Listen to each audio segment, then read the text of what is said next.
O dia que um leão matou um profeta na Bíblia por desobediência, mas não o devorou. A Bíblia não diz quem foi o profeta que foi morto por um leão. O texto bíblico apenas identifica esse profeta como um homem de Deus proveniente de Judá, sem revelar seu nome, no primeiro livro de Reis, capítulo 13. A história desse profeta anônimo é um lembrete a todos os leitores da Bíblia a respeito da importância da obediência completa à palavra de Deus. O texto bíblico registra que o profeta que depois acabou sendo morto por um leão foi enviado pelo Senhor a partir de Judá para profetizar contra o culto idólatra do rei Jeroboão I em Betel. O rei Jeroboão I foi o primeiro monarca do reino dividido no norte. Apesar de ter sido próspero em seu reinado, Jeroboão também ficou marcado de forma negativa na Bíblia por ter fomentado a idolatria em Israel. Ele construiu altares em Dan e em Betel e promoveu um culto entre os israelitas.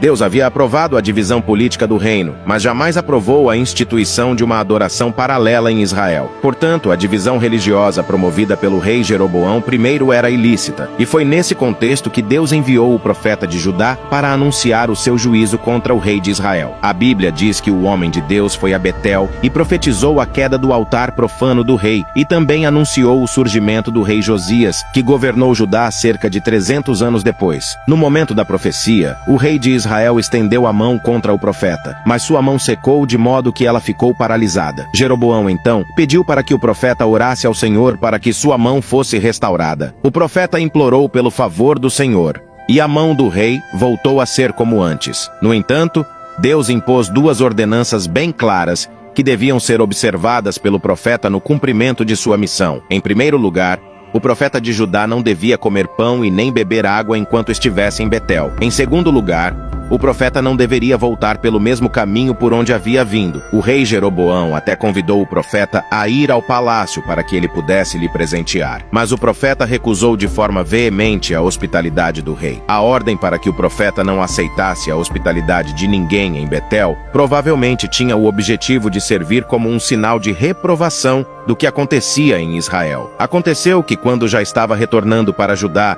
após ter profetizado contra o culto idólatra do rei Jeroboão, o profeta de Judá acabou sendo enganado por um velho profeta de Betel. O profeta de Betel soube das restrições divinas que foram impostas ao profeta de Judá e saiu ao seu encontro para enganá-lo. Ao encontrar o homem de Deus de Judá, o profeta de Betel alegou que um anjo do Senhor havia lhe ordenado a voltar a Betel para comer e beber na casa do velho profeta.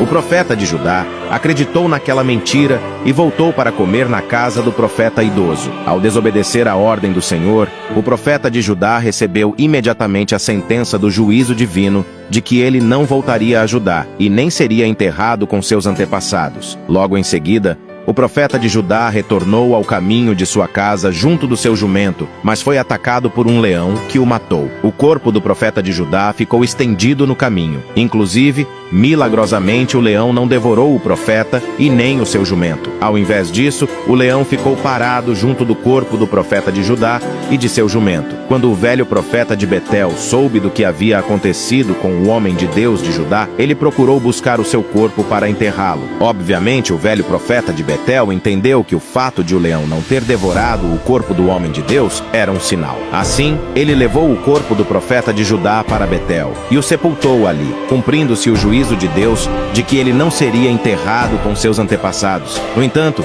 o velho profeta de Betel reconheceu que aquele homem realmente havia profetizado da parte de Deus, embora houvesse desobedecido ao Senhor. Ele entendeu que tudo o que o homem de Deus havia falado se cumpriria, e pediu para seus filhos enterrarem-no no mesmo sepulcro em que o homem de Deus foi colocado.